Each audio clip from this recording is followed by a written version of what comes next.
আপনাদের উপর আল্লাহ তাআলার পক্ষ থেকে শান্তি, রহমত ও বরকত বর্ষিত হোক। ইন্নাল হামদুলিল্লাহ, নিঃসন্দেহে সকল প্রশংসা আল্লাহ তাআলার জন্য। নাহমাদুহু, আমরা তার প্রশংসা ও কৃতজ্ঞতা আদায় করছি। ওয়ানাস্তাঈনুহু, তার কাছে সাহায্য সহযোগিতা প্রার্থনা করছি। ওয়ানাস্তাগফিরুহু, তার কাছে ক্ষমা চাচ্ছি। ওয়ানুমিনু বিহি, তার প্রতি ঈমানকে নবায়ন করছি। ওয়ানাতাওয়াক্কালু আলাইহি, তার প্রতি আস্থা রাখছি। ওয়ানাউযু বিল্লাহি মিন শুরুরি আনফুসিনা, আমরা আল্লাহ তাআলার কাছে আশ্রয় চাচ্ছি আমাদের নফসের ধোঁকা থেকে, নফসের ক্ষতি থেকে। ওয়া মিন সাইয়্যাতি আমালিনা, এবং কর্মের খারাপি থেকে।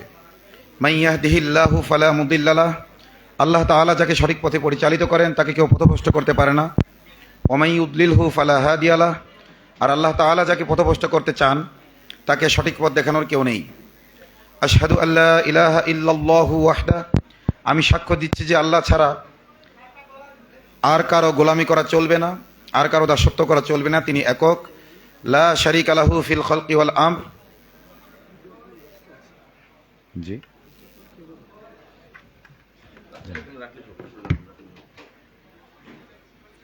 লা শারীকা লাহু ফিল খালকি ওয়াল আমর, সৃষ্টি করা এবং বিধান রচনার ক্ষেত্রে তার কোনো শরীক নেই। ওয়া আশহাদু আন্না সাইয়্যিদানা ওয়া মাওলানা মুহাম্মাদান আবদুহু ওয়া রাসূলুহু, আমি আরও সাক্ষ্য দিচ্ছি যে হযরত মুহাম্মদ মুস্তাফা সাল্লাল্লাহু আলাইহি ওয়াসাল্লাম আল্লাহ রাব্বুল আলামিনের সর্বশ্রেষ্ঠ বান্দা এবং সর্বশেষ বার্তাবাহক। আউযু বিল্লাহি মিনাশ শাইতানির রাজীম, আশ্রয় চাই আল্লাহর কাছে বিতাড়িত শয়তান থেকে। বিসমিল্লাহির রহমানির রহিম, আল্লাহর নামে শুরু করছি যিনি অসীম দয়ালু পরম করুণাময়। লা তাজিদান্না আশাদ্দান নাসি আদাওয়াতাল লিল্লাযিনা আমানু আল ইয়াহুদা ওয়াল্লাযিনা আশরাকু, হে নবী আপনি মুমিনদের বিরুদ্ধে শত্রুতায়, প্রচণ্ড শত্রুতায় সবচেয়ে বেশি অগ্রগামী পাবেন ইয়াহুদীদেরকে এবং পৌত্তলিকদেরকে, মূর্তি পূজকদেরকে। ওয়াকাল নবী সাল্লাল্লাহু আলাইহি ওয়াসাল্লাম, আর আল্লাহর নবী সাল্লাল্লাহু আলাইহি ওয়াসাল্লাম বলেছেন, ইসাবাতান মিন উম্মতি আহরাজাহুম আল্লাহু মিনান নার, ইসাবাতুন তাকজুল হিন্দ ওয়া ইসাবাতুন তাকুন মা ঈসা ইবনে মারইয়াম। আমার উম্মতের দুইটি দলকে আল্লাহ তাআলা অগ্রিম ক্ষমা করে দিয়েছেন। আমার উম্মতের দুইটি জামাতকে, ইসাবাতান মিন উম্মতি, আমার উম্মতের দুইটি দলকে, সুসংহত দুইটি জামাতকে অগ্রিম ক্ষমা করে দিয়েছেন। আহরজা মাজি, অর্থাৎ অতীতকাল দিয়ে আল্লাহ রসুল বলেছেন, আহরজা হুমাল্লাহ মিনান নার, যাদের জন্ম এখন হয় নাই, যারা পৃথিবীতেও এখনো আসে নাই, তাদেরকে আল্লাহ তাআলা অগ্রিম ক্ষমা করেছেন। ইসাবাতুন তাকজুল হিন্দ, একটি জামাত তারা যারা গজওয়াতুল হিন্দে অংশগ্রহণ করবেন। ওয়া ইসাবাতুন তাকুন মা ঈসা ইবনে মারইয়াম, আরেকটি জামাত তারা যারা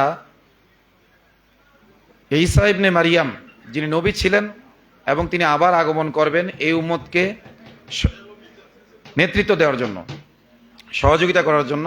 তো তার নেতৃত্বে যারা লড়াই করবে তাদেরকেও আল্লাহ তাআলা অগ্রিম ক্ষমা ঘোষণা করেছেন।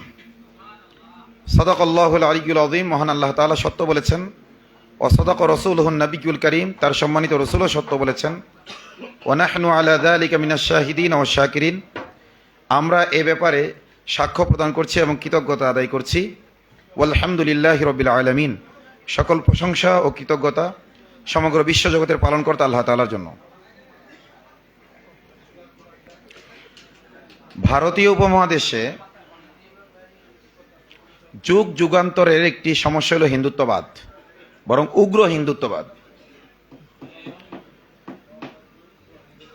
শুধু ইসলামপন্থীদের উপরেই নয়, উগ্র হিন্দুত্ববাদ, এই ব্রাহ্মণ্যবাদ, খোদ হিন্দুরাও এর শিকার।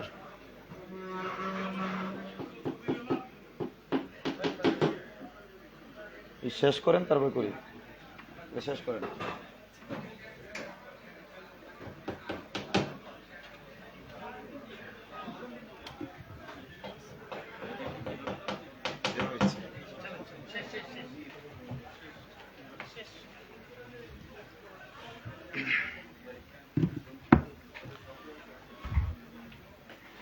উগ্র হিন্দু রাজা বাদশারা যুগে যুগে ভিন্ন ধর্মের লোকদের উপরে অত্যাচার, নির্যাতন, জুলুম এগুলো চালিয়েছে। বরং পৌত্তলিকতার স্বভাবই এটা। পৌত্তলিক যারা হয় তারা মানসিকতার দিক দিয়ে সবচাইতে নিকৃষ্ট পর্যায়ের হয়, যার কারণে পৌত্তলিকদের কোনো মানবতা বলতে কিছু থাকে না। আরেকটি জাতি আছে ইয়াহুদি জাতি। এই দুইটি জাতির ব্যাপারে আল্লাহ বলেছেন, লা তাজিদান্না আশাদ্দান নাসি আদাওয়াতাল লিল্লাযিনা আমানু। হে নবী, আপনি মুমিনদের বিরুদ্ধে সবচেয়ে শত্রুতায় কট্টর পাবেন আল ইয়াহুদা, কাদেরকে? ইয়াহুদিদেরকে, ওয়াল মুশরিকিন এবং পৌত্তলিকদেরকে। এখানে মুমিন বলতে আমি বলতে চাই মানুষ, কারণ যে যত পার্সেন্ট মুমিন সেই তত পার্সেন্ট মানুষ। আল্লাহ বলেছেন, লাকাদ খলাকনাল ইনসানা ফি আহসানি তাকওয়িম। আচ্ছা, ওই কাজে কি এত লোক লাগে? ওই কাজে তো এত লোক লাগার কথা না। আপনারা আগে শৃঙ্খলা করেন, তারপর কথা বলি।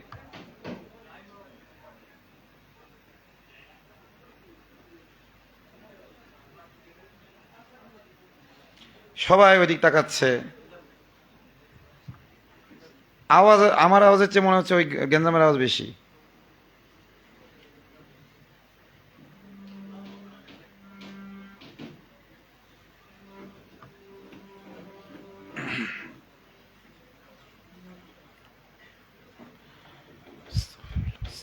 তো আল্লাহ সুবহানাহু ওয়া তাআলা দুইটি জাতির কথা বলেছেন যে মুমিনদের বিরুদ্ধে তারা সবচেয়ে বেশি কি হবে? কট্টর হবে শত্রুতায়। এদের কট্টর হওয়ার কারণ হলো মুমিনরা হলো প্রকৃত মানুষ, আর এই শ্রেণীর কাফেররা মনুষ্যত্বের দিক দিয়ে সবচাইতে নিকৃষ্ট পর্যায়ে। ইয়াহুদিরা আর কারা? পৌত্তলিকরা। এমনিতে আল্লাহ তাআলা বলেছেন, ইয়া আইয়ুহাল্লাযীনা আমানু, হে ঈমানদারগণ, লা তাত্তাখিযু আদুওয়ি ওয়া আদুওয়াকুম আউলিয়া। আমার শত্রু এবং তোমাদের শত্রুদেরকে তোমরা কি বানাইও না? বন্ধু বানাইও না। তো যারা মুমিন তারা আল্লাহর বন্ধু, আর যারা মুমিন না তারা আল্লাহর শত্রু। আর আমরা যদি আল্লাহর বন্ধু হয়ে থাকি তাহলে শত্রু কি হয়? বন্ধু হয়। আর বন্ধুর শত্রু কি হয়? শত্রু হয়। তো যদি আমরা আল্লাহর বন্ধু হয়ে থাকি তাহলে আল্লাহর শত্রু যারা তারা আমাদেরও কি শত্রু। এই হিসেবে পৃথিবীর সকল কাফেররাই আমাদের শত্রু আদর্শগত দিক থেকে। কিন্তু তাদের মধ্যে সবচেয়ে বেশি কঠোর কারা? ইয়াহুদিরা এবং পৌত্তলিকরা। কারণ তাদের মানসিক যে ফিতরত ছিল, এই ফিতরত তাদের নষ্ট হয়ে গেছে। ইহুদি জাতি যুগে যুগে অসংখ্য নবী হত্যা করেছে। তারা বংশ পরম্পরায় এই অপরাধগুলো করতে থেকেছে। এখনো তারা বিভিন্ন জায়গায় নবীর ওয়ারিসদের হত্যা করছে। তো তারা অবা ও বিগদবিন আলা গদব, তারা গজবের পর গজব নিয়ে পৃথিবীতে বিচরণ করে। ঠিক তেমনি পৌত্তলিকরাও, ইহুদিদের পরবর্তী স্টেপে আছে পৌত্তলিকরা। এরা মুমিনদের বিরুদ্ধে শত্রুতায় সবচেয়ে বেশি কঠোর। আল্লাহ তাআলা যেটা বলেছেন কোরআনে, আপনার ইতিহাস ঘাটলে দেখবেন এই দুইটি জাতিকেই সবচাইতে বেশি রক্তপিপাসু, সবচেয়ে বেশি ধর্ষণকারী, সবচেয়ে বেশি লুটপাটকারী, সবচেয়ে বেশি অমানবিক পাবেন। তো এদের বিপরীতে রয়েছে মুমিনরা। কারণ এর একটাই তাদের সমস্যা, মুমিনরা কেন মানবিক? কারণ তারা তো মানবিকতা তাদের কাছে পছন্দ নয়। আল্লাহ বলেছেন, লাকাদ খলাকনাল ইনসানা ফি আহসানি তাকওয়িম, মানুষকে আমি সর্বশ্রেষ্ঠ আকৃতি দিয়ে সৃষ্টি করেছি। কিন্তু এই সর্বশ্রেষ্ঠ আকৃতির মানুষও সুম্মা রদাদনাহু আসফালা সাফিলিন, আমি মানুষকে সর্বনিকৃষ্ট পর্যায়ে নিয়ে গেছি, নিকৃষ্ট স্তরে নিয়ে গেছি। ইল্লাল্লাযিনা আমানু, তবে যারা ঈমান এনেছে, ওয়া আমিলুস সলিহাত, এবং নেক আমল করেছে, ফালাহুম আজরুন গায়রু মামনুন। তো একদল উৎকৃষ্ট আর একদল নিকৃষ্ট। এই উৎকৃষ্ট যাদেরকে আল্লাহ তাআলা বলেছেন তাদের সাথে এই নিকৃষ্ট জাতি সবসময় কি করতে থাকবে? হিংসা বিদ্বেষ চালিয়ে যেতে থাকবে। আমরা যতই তাদেরকে ফুল দেই না কেন লাভ হবে না। আল্লাহ বলেছেন, লা তাজিদু কওমান ইউআদ্দুনা মান হাদ্দাল্লাহ। হে নবী, আপনি এমন কোনো জাতিকে পাবেন না, এমন কোনো মানুষ পাবেন না যারা লা তাজিদু কওমান ইউমিনুনা বিল্লাহি ওয়াল ইয়াউমিল আখিরি ইউআদ্দুনা মান হাদ্দাল্লাহ, যারা আল্লাহর প্রতি বিশ্বাসী, আখিরাতের প্রতি বিশ্বাসী, তারা কিছুতেই আল্লাহর শত্রুদের প্রতি মহাব্বত পোষণ করতে পারে না। কিন্তু আমরা দেখছি মুসলিম ছেলের সাথে হিন্দু মেয়ের প্রেম, হিন্দু মেয়ের সাথে মুসলিম ছেলের প্রেম, এগুলো দেখছি। এখন এগুলো ঠেকানোর জন্য save our sisters, protect our sisters নামে বেনামে বিভিন্নভাবে মুসলিম যুবকরা মেহনত করে যাচ্ছে। তারা শুধুমাত্র ওই সকল কেসগুলো হ্যান্ডেল করতে পারছে যেগুলো প্রেমের প্রলোভনে কিংবা কোনো একটা সম্পর্কের ভিত্তিতে সে কিছুটা এগিয়ে গেছে, সে ধর্ষণের শিকার হয়েছে, পরে তার ভুল বুঝতে পেরেছে এবং এখন সে ওখান থেকে ফিরে আসতে চায়, তাদেরকেই সহযোগিতা করা যাচ্ছে। কিন্তু যারা ফিরে আসতে চায় না বা এটাকে খারাপ মনে করে না, সেখানে সহযোগিতা করতে গিয়ে তাকে বাঁচাতে গিয়ে উল্টো ভিকটিম হতে হচ্ছে। অনেক ক্ষেত্রে দেখা যাচ্ছে সহযোগিতা তারা চাচ্ছে, কিন্তু সহযোগিতা নিয়ে এগিয়ে যাওয়ার পরে তারা যার পক্ষে এগিয়ে গেছে সেই হয়তো অনেক সময় অটল থাকতে পারছে না। এই জিনিসগুলো কি ঘটছে না? মূল সমস্যাটা কোথায়? যেটা আমাদের শেখ জসিমুদ্দিন রহমানী হাফিজাউল্লাহ বলেছেন, মূল সমস্যা হলো ইমানে। মূল সমস্যা কোথায়? আমরা উম্মতকে ইমান বুঝাইতে পারি নাই, আমরা কালিমার দাওয়াত দিতে পারি নাই। কালিমার জিকির তো চলছে, কালিমার জিকির তো চলছে, এবং এখন আবার নতুন ট্রেন্ড শুরু হয়েছে কালিমার পতাকা নিয়ে ফ্যান্টাসি। এটাও মোটামুটি একটা ভালোই একটা পর্যায়ে গেছে, তাই না? কিন্তু কালিমা নিজের মধ্যে ধারণ করছি না, এই কালিমার মর্ম মানুষের কাছে পৌঁছে দিচ্ছি না। আমাদের জাকারিয়া মাসুদ এখানে আছেন, উনি শেখ হারুনিজা সাহেবের একটা কথা নকল করেছিলেন কিছুদিন আগে বই মেলাতে। আমাকে উনি বলছেন, ভাই এই যে কালিমার পতাকা নিয়ে মনে হয় একটু ফ্যান্টাসি হয়ে যাচ্ছে। আমি বললাম যে আসলে ভাই এটার প্রতি সেকুলারদের বিদ্বেষ, অথচ হিন্দুত্ববাদের পতাকা, অন্যান্য ধর্মের পতাকার প্রতি তো বিদ্বেষ নেই। তো এই জন্য তারা যেহেতু বিদ্বেষ রাখে, তাদের প্রতিদ্বন্দ্বিতা করার জন্য আমি এটা করেছি। তিনি বলেন আপনার নিয়ত ভালো, কিন্তু আপনি কি জানেন বেশিরভাগ লোক ফ্যান্টাসি করে। উনি একটা প্রমাণ দিলেন শেখ হারুনিজারের বক্তব্য দিয়ে, যে সেটা হলো যেই ছেলেগুলো কালিমার পতাকা উড়াচ্ছে তাদের কয়জনের পকেটে মেসোয়াক আছে। দোষণীয় আমি বলছি না, বরং আমি তো মনে হয় এটার পক্ষে সবচেয়ে বেশি। উখিয়ায় যখন 3 জনকে কালিমার পতাকা উড়ানোর কারণে আইএসের মামলা দিয়েছিল, সেখানে সবার আগে আমি গিয়েছিলাম, এবং আলহামদুলিল্লাহ আল্লাহর ইচ্ছায়, স্থানীয় দিনী ভাইদের সহযোগিতায়, হকপন্থী আলেমদের সহযোগিতায় তারা মুক্ত হয়ে এসেছে। অবশ্যই এটা এস্টাবলিশ হওয়া দরকার যে রাষ্ট্রীয় আইনে যেহেতু কালিমার পতাকা উড়ানো নিষেধ না, সুতরাং এটা যে কেউ উড়াতে পারবে। কিন্তু এটাই কি একমাত্র কাজ? এটা উড়াইতে পারলেই সব হয়ে গেল? কালিমার পতাকা উড়ানোটা বেশি জরুরি, নাকি এর মর্ম উপলব্ধি করা এবং এর দাওয়াত দেওয়াটা বেশি জরুরি? আজকে যে মেয়েটা হিন্দুর ফাঁদে পা দিয়েছে, সে কেন? সে কালিমার মর্ম বোঝে নাই, তাই আমরা আসলে কালিমার মর্ম তাকে বুঝাইতে পারি নাই। পারছি? রোজা এবং পূজা, মুদ্রার এপিঠ আর ওপিঠ, এই বক্তব্য যারা সমর্থন করেছে, কেন করেছে? এই বক্তব্যের পক্ষে যারা গিয়েছে, ধর্ম যার যার উৎসব সবার, এগুলো যারা গ্রহণ করছে, আসলে কেন করছে বলেন তো? কালিমা বোঝে না তারা। মানে মূল সমস্যা। আমরা উপসর্গও দেখছি, ধর্ম যার যার উৎসব সবার, মুদ্রার এপিঠ ওপিঠ, রোজা আর পূজা, এই ধরনের আরো যত কুফুরি কথা আছে, মূল সমস্যাটা গোড়ায়। সেটা হলো কি? কালিমার মর্মই জাতি উপলব্ধি করে না। এই জন্য দেখবেন নবীরা মা লাকুম মিন ইলাহিন গায়রি লা ইলাহা ইল্লাল্লাহ একই দাওয়াত বারবার দিয়েছেন, একই কথা বারবার বলেছেন। কিন্তু আমরা এই কালিমার আলোচনা বেশি করতে কি আমরা বোরিং ফিল করি। মুসা আলাইহিস সালাম আল্লাহকে বলেছিলেন যে আপনি এমন একটি কথা আমাকে শিখিয়ে দেন, এমন একটি কর্ম শিখিয়ে দেন যেটা আমি করলে আমার আমল নাম অনেক বেশি ভারী হবে। আল্লাহ কি শিখিয়ে দিয়েছিলেন? ওয়াকাল্লামাল্লাহু মুসা তাকলিমা। আল্লাহ মুসা আল্লাহর সাথে সরাসরি কথা বলতেন, সরাসরি। তাকলিমা বলা হয়েছে, সরাসরি কথা বলতেন। তিনি সরাসরি আল্লাহকে বলতেছেন স্পেশাল কিছু শিখিয়ে দেন। আল্লাহ কি স্পেশাল কিছু দিয়েছেন, না কমন কিছুই দিলেন? তাহলে তুমি এটাই বেশি বেশি বলতে থাকো, এটার দাওয়াত বেশি বেশি দিতে থাকো, এইটাই তোমার আমল নামাকে ভারী করবে। আমল নামাকে ভারী করার জন্য যদি কিছু থেকে থাকে, সেটার কালিমার দাওয়াত, যেটা আল্লাহ মুসা আল্লাহ সাল্লামকে বলেছিলেন। যে ওটা অন্যরাও করে, তাহলে তুমি বেশি করে করো। কালিমার দাওয়াত অন্যরাও দেয়, তা আমি স্পেশাল, তাহলে তুমি এটা কি করো? বেশি করে এই দাওয়াত দাও। আমরা আসলে মুসলমান কালিমা পড়ি, কালিমা বলি না। কালিমা কি করি? কালিমা পড়ি, কালিমা বলি না। আল্লাহ কোরআনে বলেছেন ফাকরাউ মা তায়াসসারা মিনাল কোরআন, কোরআন যেখান থেকে সহজ তোমরা কি পড়ো। তাহলে বুঝে পড়লেও পড়া হয়, না বুঝে পড়লেও কি পড়া হয়, নামাজ হয়ে যায়। বুঝে পড়লে সব বেশি, সেটা ভিন্ন কথা, কিন্তু পড়া হয়। পড়ার জন্য বোঝা জরুরি নয়, জমহুর উলামা ইকরামের এটাই ফতোয়া, নাকি? কারণ কোরআন এ টু জেড পুরো বুঝে ফেলবে এমন কয়জন বান্দা আছে? কিন্তু এই বলে কি পড়তে হবে না? পড়তে হবে, তবে অবশ্যই বোঝার চেষ্টা করতে হবে।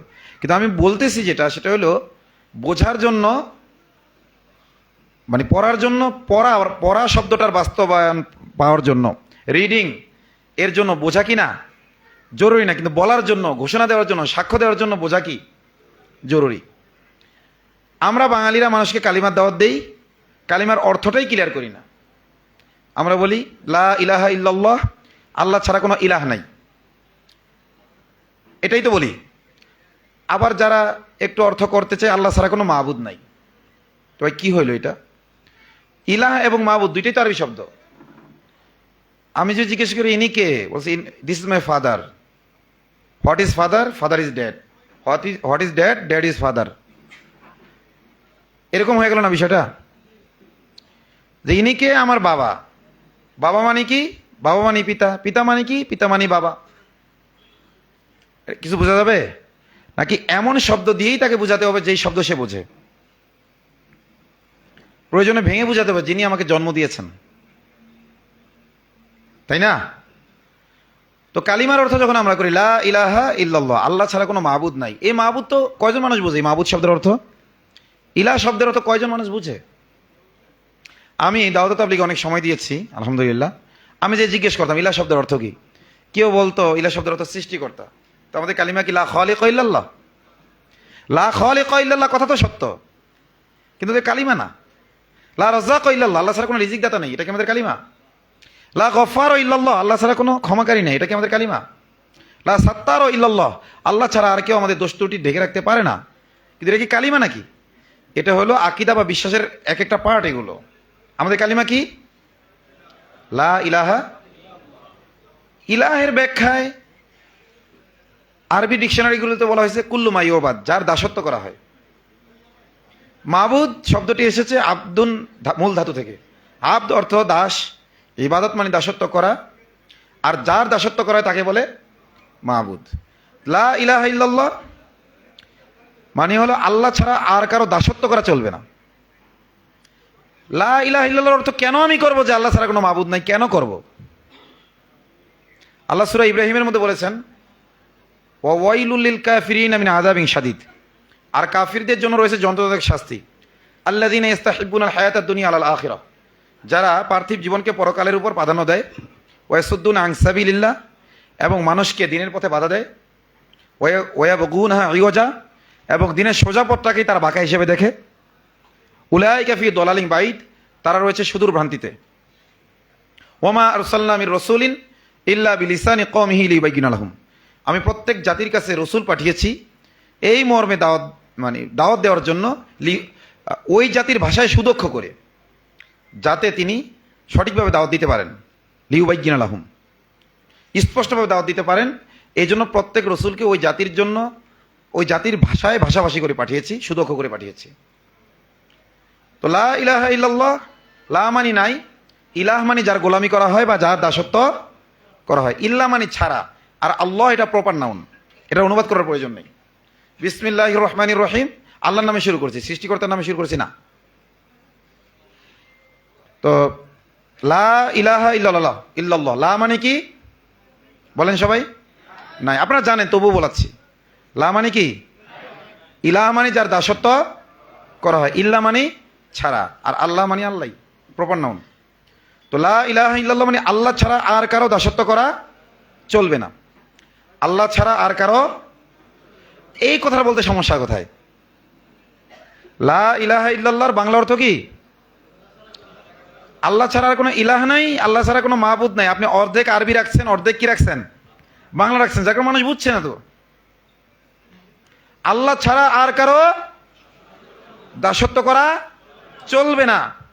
ইন্নী জাইলুন ফিল আরদি খলিফা, আমি এই জমিনে কি আল্লাহ আমাকে খলিফা করে পাঠাইছেন।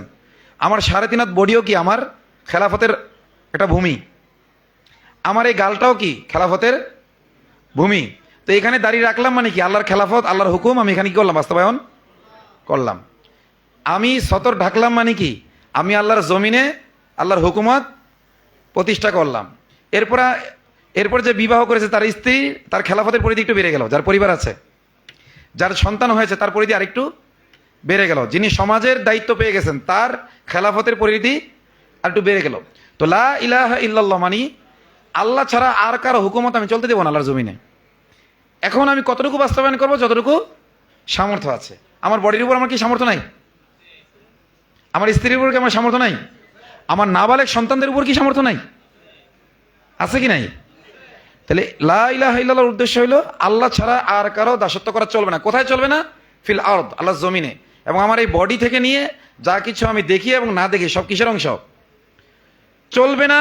এই কথা যখনই বলবেন তাহলে যারা আল্লাহর বিরুদ্ধে আছে তারা খেপবে কি খেপবে না? তো তার মানে আল্লাহ ছাড়া আর কারো দাসত্ব করা চলবে না বলার সাথে সাথেই আরেকটা গ্রুপ দাঁড়িয়ে যাবে, যারা খেপে যাবে এই কথায়। তারা হবে আল্লাহদ্রোহী। তারা কি? আল্লাহদ্রোহীকে কোরআনের ভাষা বলে তাগুত। তুগিয়ান শব্দের অর্থ দ্রোহ, আর তাগুত মানে যে দ্রোহী। আর যেহেতু লা ইলাহা ইল্লাল্লাহর বিপরীত এটা, এজন্য আল্লাহদ্রোহী এভাবে বলতে হবে। লা ইলাহা বলে আমরা সকল আল্লাহদ্রোহীকে বর্জন করেছি, ইল্লাল্লাহ বলে আল্লাহর সাথে সম্পর্ক স্থাপন করেছি। এখন কি শুধু আল্লাহ দ্রোহীদের থেকে সম্পর্ক ছিন্ন করলে চলবে, নাকি আল্লাহ দ্রোহীদের আনুগত্য যারা করে তাদের সাথে সম্পর্ক ছিন্ন করতে হবে? ইব্রাহিম আলাইহিস সালামের যে আদর্শ আল্লাহ বলেছেন, তিনি কি বলেছিলেন? ইন্না বুরাআউ মিনকুম ওয়া মিম্মা তা'বুদুনা মিন দুনিল্লাহ। তোমাদের সাথেও সম্পর্ক নাই, তোমাদের যে তাগুতগুলো আছে, যাদের গোলামি তোমরা করো, দাসত্ব তোমরা করো, তাদের সাথেও সম্পর্ক নাই।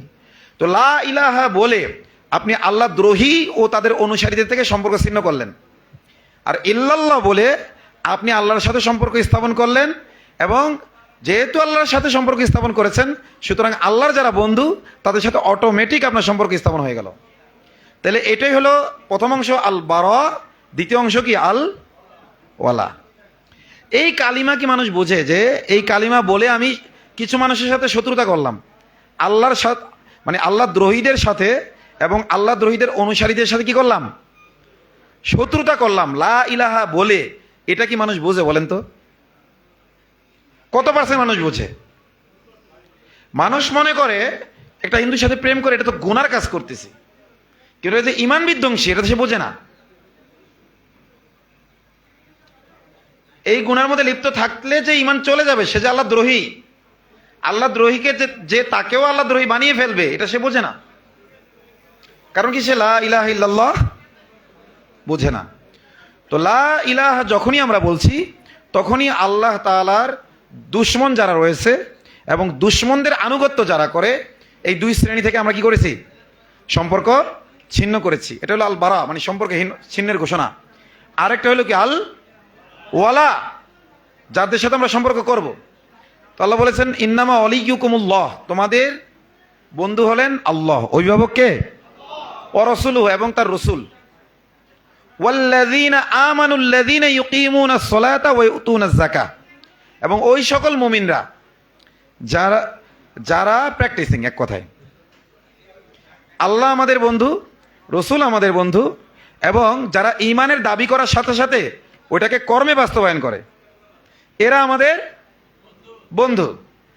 এর বাইরে যারা রয়েছে তারা আমাদের কি?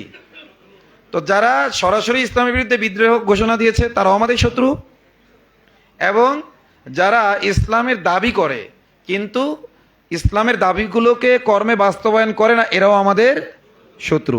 তবে ওদের নাম কাফের, এদের নাম মুনাফিক। এদের নাম কি? এই দুই গ্রুপ শত্রু। আর বন্ধু আল্লাহ, তার রসুল এবং কারা? মুমিনরা। তো এখন এই ইমানের আলোকে আপনি ভাগওয়াল আপট্রাপ বলেন, হিন্দুত্ববাদের আগ্রাসন বলেন, দেখেন তো আমাদের শত্রু কারা? উগ্র হিন্দুত্ববাদী আমাদের কি শত্রু। কিন্তু যেই মেয়েটা ভিকটিম, সে তো ইমানের দাবিদার, তাই না? সে তো কি ইমানের দাবিদার। ইমান সে হয়তো বোঝে না, অনেক কিছু, কিন্তু ইমানের দাবিদার। তো এক দৃষ্টিতে সে তার ভিতরে নিফাক রয়েছে, কিন্তু যেহেতু তার ভিতরে জাহালাত রয়েছে, এজন্য সে মুনাফিক। সে কেন গেল হিন্দুর সাথে, এটা বলে আপনি আপনার দায়িত্ব মুক্ত হতে পারবেন না। তুমি হিন্দুর সাথে গেলে কেন? ইসলামের ভিতরে জায়েজ নাই। আশ্চর্যের ব্যাপার হলো এই কথাগুলো সোশ্যাল মিডিয়ায় তারা ছড়াচ্ছে যারা বলে রোজার পূজা মুদ্রার এপিট ওপিট। তারা একদিকে রোজার পূজা মুদ্রার এপিট ওপিট বলে এদের সাথে মানে একেবারে মানে মুসলিম কমিউনিটিকে উগ্র হিন্দুত্ববাদীর সাথে কি করে ফেলতেছে, মিশ্রিত করে ফেলতেছে। এখন যখন একটা কিছু হয়ে যাচ্ছে, আমরা প্রতিবাদে যাচ্ছি, আমাদের বলতেছে প্রতিবাদে গিয়ে লাভ কি, এরা কেন গেল?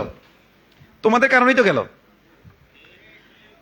আল্লাহ তাআলা যে তিতা ওষুধ দিয়েছিল, এই তিতা ওষুধকে তোমরা লুকিয়ে রেখেছ এবং মিষ্টি বিষ তোমরা সমাজে সরিয়ে দিচ্ছ মডারেট ইসলামের নামে। আজকে আশামণিরা দর্শিতা হচ্ছে। আমি বলবো শুধুমাত্র ওই জয়কুমার রায় এদের মতো যারা ইস্কনি আছে, এরা প্রথম অপরাধী না। প্রথম অপরাধী তারা যারা আমাদের আকীদার উপর আঘাত করে ঈমান নষ্ট করে দিচ্ছে। প্রথম অপরাধী মূলত তারাই।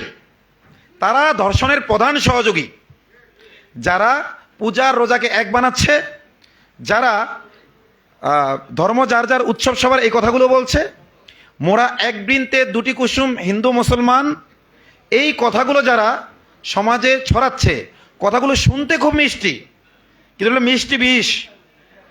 এগুলো কি আল্লাহ তাআলা সূরা মুমতাহিনায় বলেছেন, যদি আল্লাহ তাআলা তাদের সাথে তোমাদের বন্ধুত্ব চান, তাহলে তাদের ইমানের দৌলত দিয়ে হইলেও তোমাদের বন্ধু বানিয়ে দিতে পারেন। তোমাদের ইমান বিসর্জন দিয়ে তাদের সাথে বন্ধুত্ব করার দরকার নেই। তোমরা যদি ইমানের দাবিতে অটল থাকো, তোমাদের ইসলামের আদর্শ যদি রিপ্রেজেন্ট করতে পারো, তারা ওইটা ছেড়ে চলে আসবে, মূর্তি পূজা ছেড়ে। কিন্তু আমরা কি করছি? ওদেরকে সমর্থন করছি।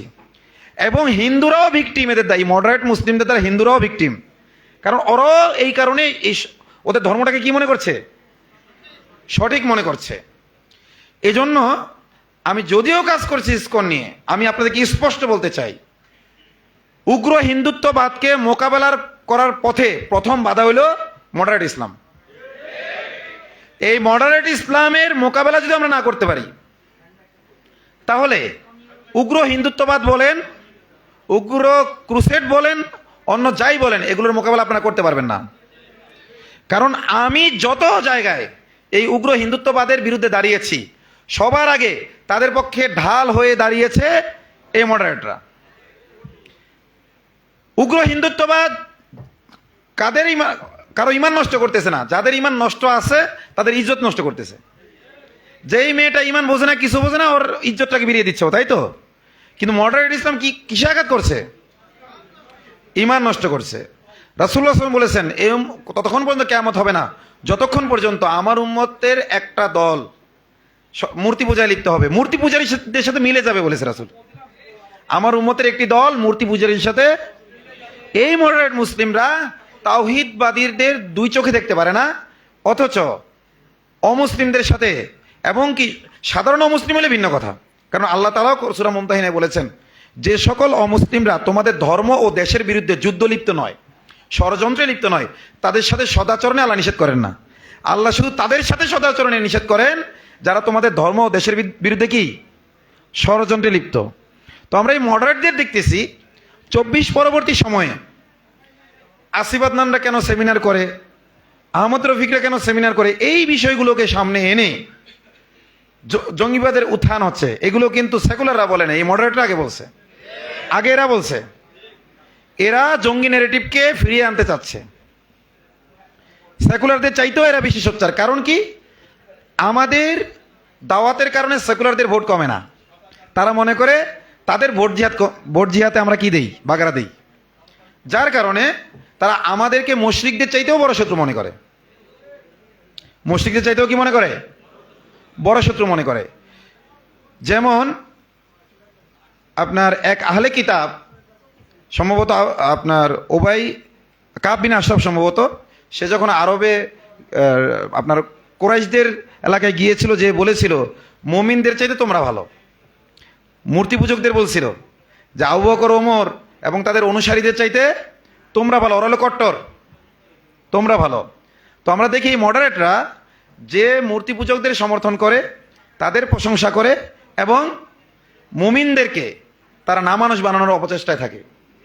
আমরা দেখতে পাই কোনো হিন্দু মহিলা ধর্ষণের গুজব হইলেও তারা হুঙ্কার দেয়, আর মুসলিম মেয়েরা সিরিজ ধর্ষিতা হচ্ছে, তাদের যেন কোনো দায় নেই এই ব্যাপারে কথা বলার। এগুলো মুনাফিকের চরিত্র। এগুলো যারা পরিত্যাগ করবে না তাদেরকে আল্লাহ তাআলা চেনার তৌফিক আমাদেরকে দান করেন। তো এই জন্য মডারেট ইসলামের মোকাবেলা যদি আমরা এখন না করতে পারি, তাহলে যতগুলো ফিতনা আছে, দেখেন আমি কিন্তু ফিল্ডের লোক, আমি কিন্তু কোনো ইন্টেলেকচুয়াল আলোচক না, তাত্ত্বিক আলোচক না, আমি সবসময় ফিল্ডের লোক।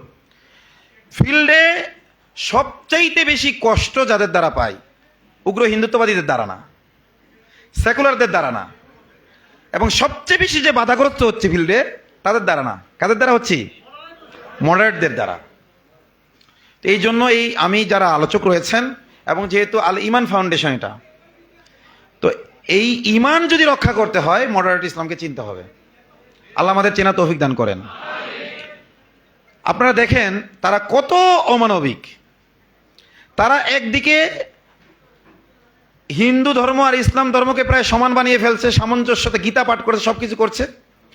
আবার তাদের এই বয়ান শুনে, মিষ্টি বয়ানের এই বিষাক্ত ছোবলে যারা ধর্ষিতা হচ্ছে, গুম খুনের শিকার হচ্ছে, ওই সময় আবার তারা বলে, যখনই এটাকে প্রশাসন নাটক বানানোর চেষ্টা করে তখন তারা বলে যাচাই বাছাই ছাড়া ঝাঁপায় পড়া উচিত না। আমাকে বলতেছে না সবাই, যাচাই বাছাই ছাড়া ঝাঁপায় পড়া উচিত না? আমি বলবো হিন্দু দর্শনের কথা শুনলে তোমরা তো যাচাই বাছাই ছাড়াই ঝাঁপায় পড়ো, সেক্ষেত্রে যাচাই করো না কেন? মুহাম্মদ সাল্লাল্লাহু আলাইহি ওয়াসাল্লাম তিনি সর্বশ্রেষ্ঠ নবী না? সবচেয়ে বিচক্ষণ ব্যক্তি না? তার কাছে না আল্লাহর পক্ষ থেকে ওহী আসে? যাচাই করা তার জন্য সহজ না? কিন্তু ওসমান রাদিয়াল্লাহু তাআলা আনহুকে হত্যার গুজব যখন উঠল, রাসূল যাচাই করার জন্য অপেক্ষা করেছিলেন। দেখি জিবরাইলের কাছে একটু টেলিফোন করি বা জিবরাইলকে একটু ডাকি, উনি কি বলেন, আসলেই কি ওসমানকে মারছে কি মারে না, একটু যাচাই করি। যাচাই করেছিলেন তো? গুজব ছিল তো? অবশ্যই গুজব। গুজবটাকেই রাসূল সত্য মনে করেছিলেন, যেহেতু তিনি মানুষ, আর ওই সময় পর্যন্ত ওহী আসে নাই। একটা গুজবের উপর ভিত্তি করে রাসূল সাল্লাল্লাহু আলাইহি ওয়াসাল্লাম বায়াত করলেন, বলেন সবাই বায়াত হন আমার হাতে। সবাই একে একে বায়াত হলো যে ওসমান হত্যার প্রতিশোধ নিতে হবে, প্রয়োজন আমরা সবাই শহীদ হয়ে যাব। সবাই রাসূলুল্লাহ সাল্লাল্লাহু আলাইহি ওয়াসাল্লামের হাতে বায়াত হলেন, এবং রাসূল বলেন আমার এই হাতটা হলো কার হাত? ওসমানের হাত। রাসূল সাল্লাল্লাহু আলাইহি ওয়াসাল্লাম নিজের হাতটাকে ওসমানের হাত বললেন। আল্লাহ বলেন ইয়াদুল্লাহি ফাওকা আইদিহিম, আপনাদের সবার হাতের উপর হে নবী আমার হাত রয়েছে। অথচ জিনিসটা কি ছিল? এবং এই বায়াতের ছাড়াও রাসূল আরো অনেক বায়াত নিয়েছেন। কোন বায়াতের নাম বায়াতুর রিজওয়ান হয় নাই। বায়াতে আকাবায়ে উলা, গিরিপথের প্রথম বায়াত, বায়াতে আকাবায়ে থানিয়া, গিরিপথের দ্বিতীয় বায়াত, ওগুলো তো বাস্তবসম্মত বায়াত ছিল।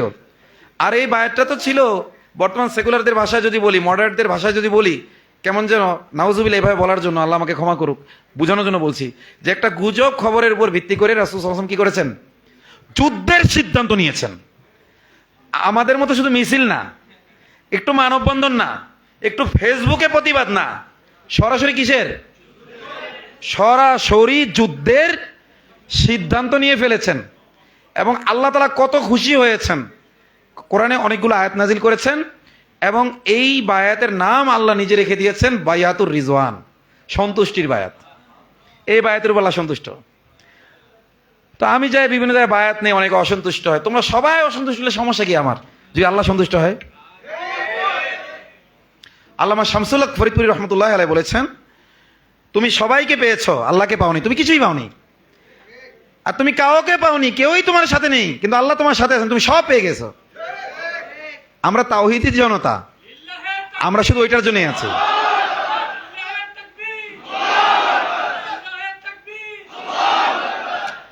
এজন্য আমি যখন কোনো কাজে নামি, আমি ঠিক ততটুকু কাজই করি, যে এখন সবাই পাশে আছে, কেউই পাশে না থাকলে আমি কতটুকু করবো, আমি ঠিক ততটুকু করি, এর বেশি কিছু করি না। কারণ এই সমাজে নিফাক অনেক বেশি। দেখবেন সুসময় যখন হয়, তখন অনুষ্ঠানের আয়োজক যদি আমরাও হই, আমরাও আলোচনার চান্স পাই না। আমরা আয়োজন করেছি, চান্স পাচ্ছি না। কি গরম গরম বক্তৃতা। সামান্য যদি একটি ভীতিকর পরিস্থিতি হয়,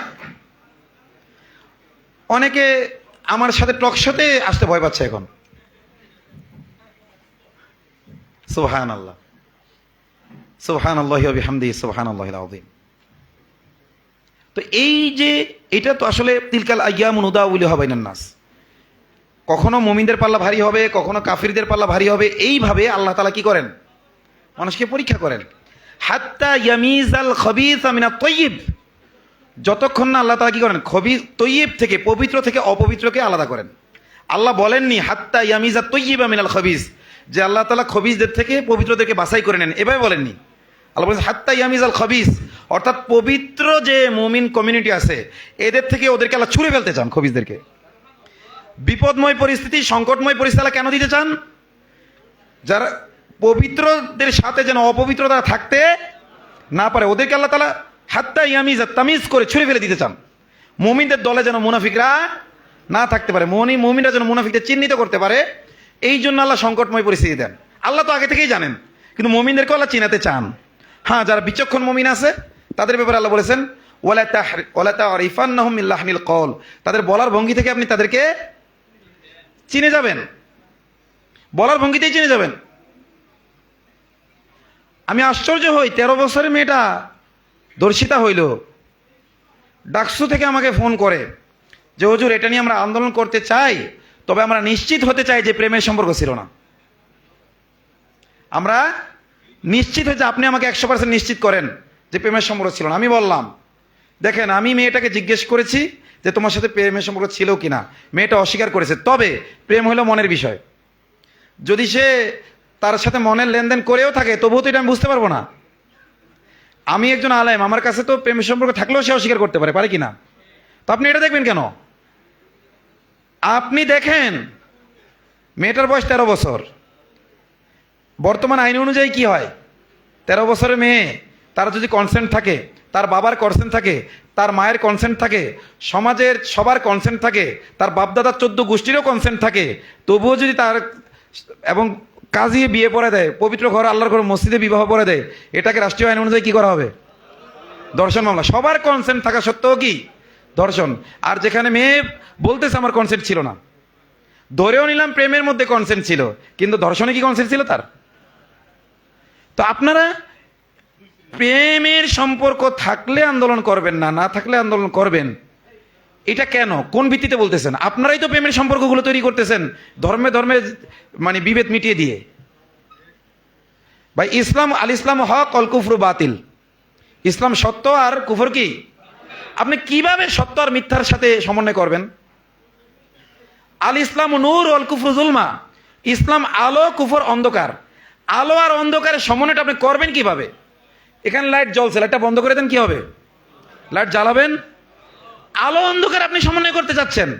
আরবের মুনাফিকরা তো এটাই করতে চেয়েছিল।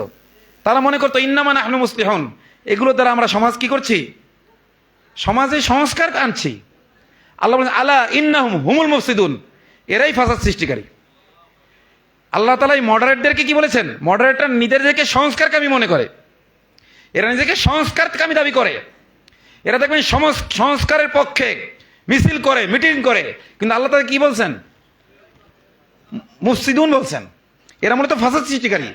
এদের এই কথিত সংস্কার মুমিনদের ঈমান নষ্ট করে ফেলতেছে, এদের এই কথিত সংস্কার মুসলিমদের চরিত্র নষ্ট করে ফেলতেছে, যার কারণে একের পর এক ধর্ষণের ঘটনা ঘটছে, গুম খুনের ঘটনা ঘটছে।